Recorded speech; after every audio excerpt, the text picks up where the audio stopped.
I can't wait for Christmas. This is a special presentation from the Can't Wait for Christmas podcast studios. The made-for-podcast Christmas movie, A Bomb for Christmas 2. Past, present, and future. Act 2.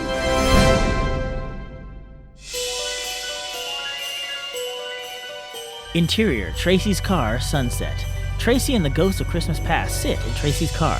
You want to run that by me again? You're a ghost. I am the ghost of Christmas past. Like in that one Bill Murray movie? There have been many depictions of me and my brothers over the years.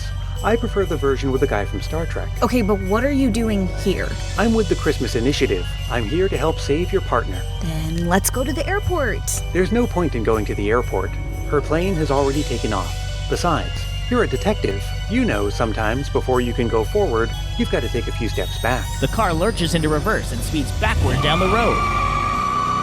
Tracy grabs the wheel and tries to hit the brakes. How are you doing this? Why can't I stop the car? Let's visit a recent Christmas and see if we can't find the answers you seek. The car speeds down the road faster and faster until the world outside becomes a blur, and there's a bright flash of light. Suddenly the car is stopped, and it is bright daylight.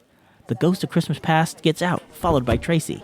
When they emerge, we see that they are in exterior Port Caldwell Square Day. The camera pans over from Tracy and the ghost standing by the car to the Port Caldwell Christmas Festival. A crowd is gathered in front of the entrance. There's a big red and white striped Christmas ribbon stretched across the entrance, and Bobby, George, and Mayor DeLeo stand in front of the ribbon with a giant pair of scissors. The camera focuses in on the mayor.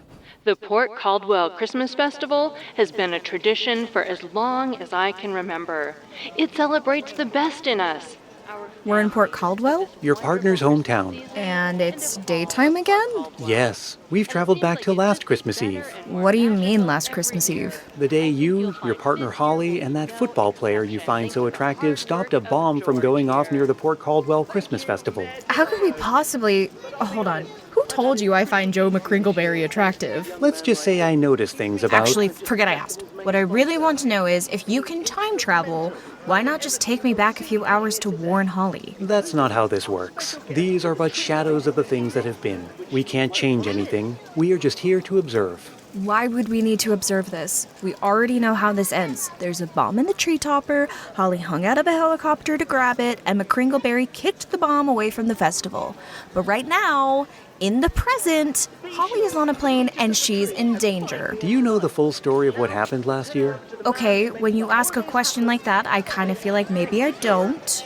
But again, what does this have to do with Holly? Sometimes, to find the answers to what's going on in the present, you have to explore the past. For instance, let's listen in on this conversation. The ghost of Christmas past walks Tracy over to the side of the entrance where Bobby, George, and Mayor DeLeo have just cut the ribbon to open the festival. Welcome to the Port Caldwell Christmas Festival. The excited festival goers file in while the mayor, George, and Bobby stand off to the side. Well, I'm sure you have a lot to do, so I'll leave you to it. And I'll go get some of Betty's hot cocoa. Actually, I'll join you. I want to make sure she's all set for the gingerbread house decorating contest. And I'm going to Bobby is interrupted by his phone ringing. answer this call, apparently. Mayor and George walk away as Bobby puts his phone to his ear and a mysterious Russian voice crackles through the speaker. Hello, old friend. Congratulations.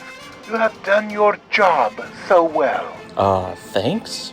Do you know who this is? Of course, that's my partner's husband, Bobby. And do you know who he's on the phone with? If I remember correctly from Holly's report, that's Alana. She's the one who planted the bombs at the festival that day. She was posing as security in order to get closer to Bobby and McCringleberry. Maybe we should see who's on the other side of this conversation. The ghost snaps his fingers, and he and Tracy are instantly transported to Interior Festival Office Day. Despite the deep, manly Russian voice you are hearing, a tall, muscular woman sits in front of a bank of security monitors talking into a phone. I am in your office right now. Okay, is there going to be a lot of zapping from place to place? You don't seem surprised to see Alana here in the festival office. That's the least surprising part of this. I told you already, Holly told me about these conversations. But she couldn't have told you about this one, because she didn't know it happened. The Russian-voiced woman dials the phone and puts it to her ear. Okay, he took the bait. He is on his way over here now. So, who's she talking to? Let's go see. Hold on, are you about The to... ghost snaps his fingers, and the two of them are now in Exterior Festival Marketplace Day. Alana is standing in the crowd with her phone to her ear. Conveniently, to avoid confusion for us, this Alana is using her normal speaking voice. Thanks, sis. I owe you one. Tracy looks shocked. How could Alana be in two places at once? And why is she calling herself? Alana sees Holly in the distance and walks alongside her. Hey, Holly. Enjoying the festival? Hey, Alana. I am indeed. Tracy and the ghost talk as Holly and Alana walk away. Hold on. She said sis. Are you trying to tell me that Alana Rikmanovich has a twin sister? Now you see why we had to return to this day. Not really. I feel like you could have just told me this in the present. But a detective like you would want to investigate more, I'm sure. I take it that the twin is the one threatening Holly in the future. If these shadows remain unaltered, I see an empty chair at your precinct where Holly once sat. Wait, how did the sister even escape from the festival that night? Surely she would have been rounded up with the rest of Alana's goons. Now that's a question I can show you the answer to. You're about to go all Thanos on me, aren't you? The ghost snaps, and the scene changes to Interior, McCringleberry's hotel room, dusk. Alana starts to go for the door when Holly points a gun at her. Freeze! Alana pauses, looks at Holly, and continues to move towards the door. I'm warning you. Alana smiles. That gun's not loaded, is it? I don't know. Have a look. Holly throws her empty gun at Alana and leaps out the window? Fine. Jump to your death from a 4-story window. What do I care? Alana runs out the hotel room door. Her phone rings. Hello? Alana, it is Gemma. Bobby and the cop escaped. Yeah, a little late now. I'm chasing after them. I'll call you back. Alana runs off down the hall.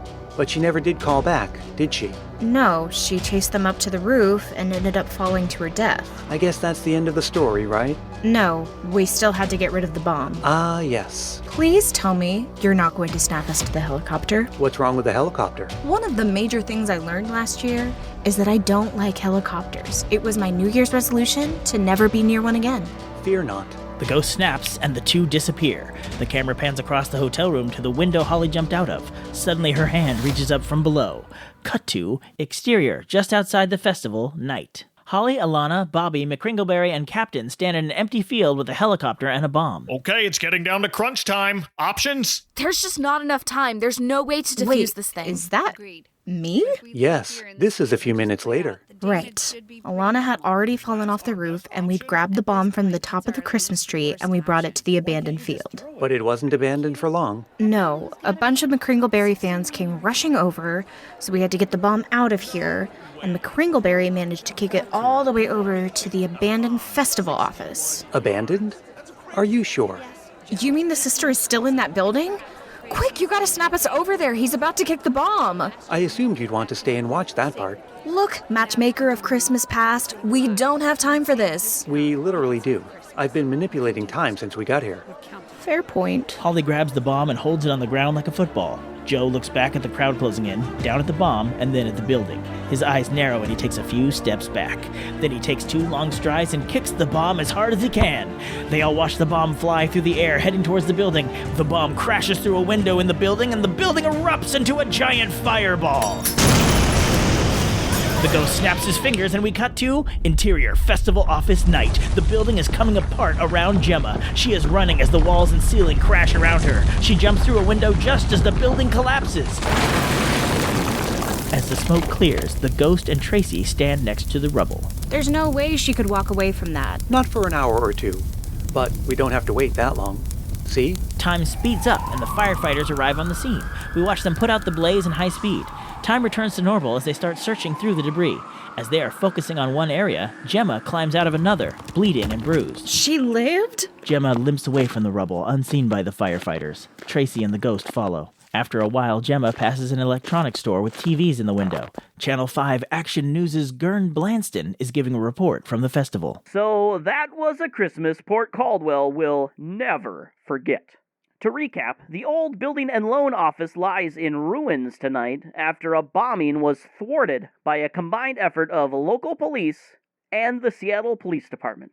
The apparent target of the bomb was Seattle football star Joe McCringleberry.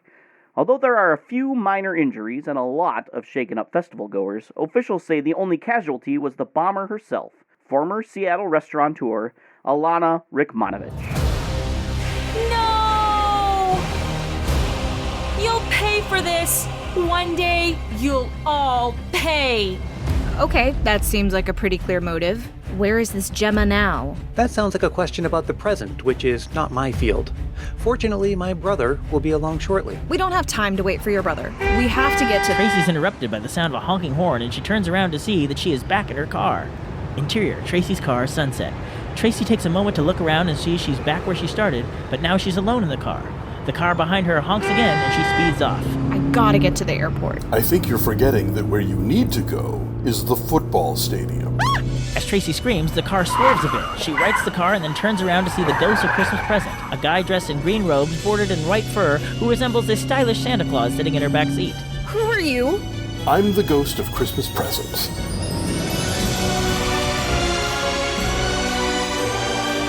End of Act 2. Cut to commercial.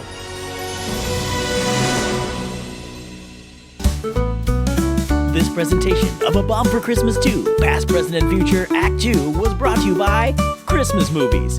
Did you know there are actually a bunch of Christmas movies out there besides this one? There's enough to fill a whole book. Like the book written by Alonzo Duralde. Have yourself a movie Little Christmas, revised and updated edition.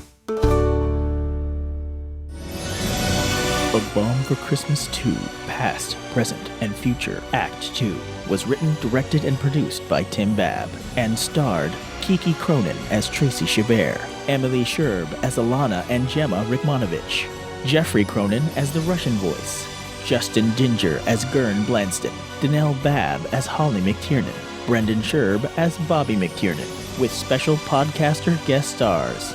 Brian Earl from Christmas Past, and author of Christmases Long, Long Ago, Surprising Traditions from Christmas Past, as the ghost of Christmas Past. Mike Westfall from the Advent Calendar House podcast as Captain Willis. Edward Frizzell from That's Hindsight as George. Mignon Fogarty from the Grammar Girl Quick and Dirty Tips for Better Writing podcast as Mayor DeLeo.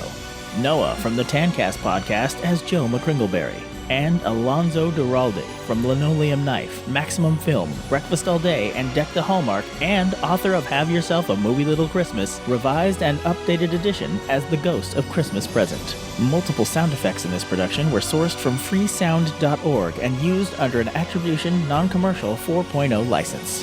Full attribution and links to those sounds can be found in the show notes of this episode. All other music and sound effects were public domain and found at pixabay.com. This made-for-podcast Christmas movie is a work of fiction. Any similarity to actual persons, living or dead, or actual events is purely coincidental. Copyright 2025 by the Can't Wait for Christmas podcast. All rights reserved. Tune in December 9th for A Bomb for Christmas 2, Past, Present, and Future, Act 3.